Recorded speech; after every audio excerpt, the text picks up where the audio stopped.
I've been homeless. I've been in drug rehabs. I've been in state mental hospitals. I've been in jail. I was homeless for like 2 years. I've lived a criminal lifestyle. I survived on the streets in several different cities. And I've survived so far throughout cancer, and my life has been threatened. I've been in life and death circumstances a couple times throughout my battle with cancer. I'm good. I'm good at every sport. I played them all.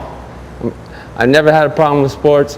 Academically, I scored in the top 15% in knowledge application when I was 18 years old. Top 15% of public schools. I was smarter than 85% of the population of kids in public schools. But I've seen and I've tasted what the world has to offer. And I can tell you that Jesus is the answer. And that if you put your faith in God, He'll never let you down. And 3 weeks ago, I almost died. And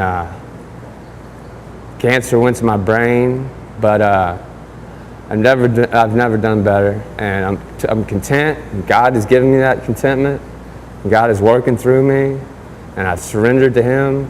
The day I found out, I went to my church. I talked to my friend who's a youth pastor there about doing some classes with the youth, and I walked to Starbucks. I wrote a paper. I spent about 3 hours on a philosophy paper. Walked home in the middle. I got about a mile left, and my stomach cramped. Found there was a hole in my intestine. I couldn't walk. I had to sit down. Finally made it I walked to my house that last mile. I don't know how. And then I found out that I had a hole in my intestine. They did a CAT scan and found out that I had cancer. I had too many tumors to count. I have spent a lot of time laid up in a hospital bed. I've spent most of my time in the hospital or at home, laid up.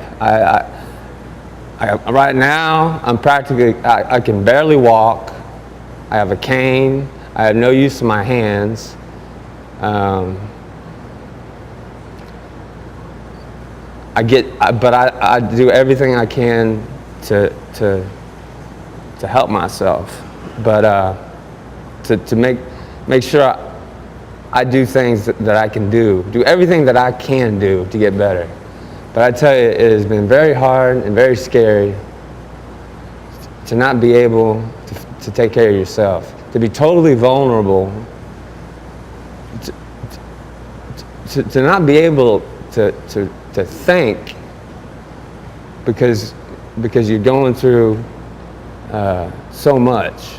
You know, laying in the hospital and you're thinking about, you just want to live. You want to do. I don't care how I live. I mean, what circumstances that I'm forced to suffer by. I just want to live, and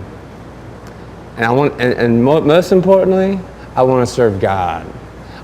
The only thing I want is the opportunity to use the purposes of my suffering to reach out to others and to tell them what I've gone through. The only reason I want to live. I do not want a thing.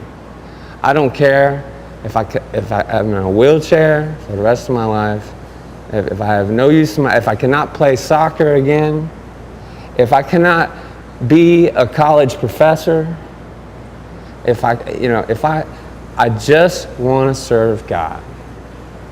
So, I would say that don't try hard.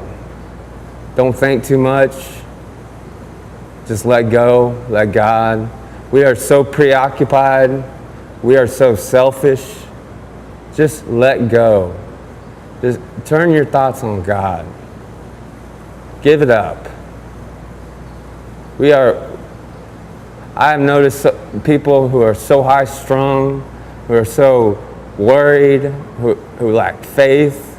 We're all like that. I'm the only one that sees that, it seems. And I truly believe it's been a blessing what I've gone through, because I have more peace of mind. But what I want to emphasize is that it's easy. It's easy and it's enjoyable. Life is supposed to be enjoyable. Take in God. Take the time for God. To appreciate. Thank God. Don't. Maybe you should spend some time not praying for yourself and what you want, but just thanking and appreciating Him and all that He has done for you. I've thought about death. I'm not scared. But I fight. I fight to stay alive. I fight to stay alive. But if Jesus calls me home, I am ready. If that's His will, then I am ready. And hopefully, through this testimony, I did it for something. I died for something. So.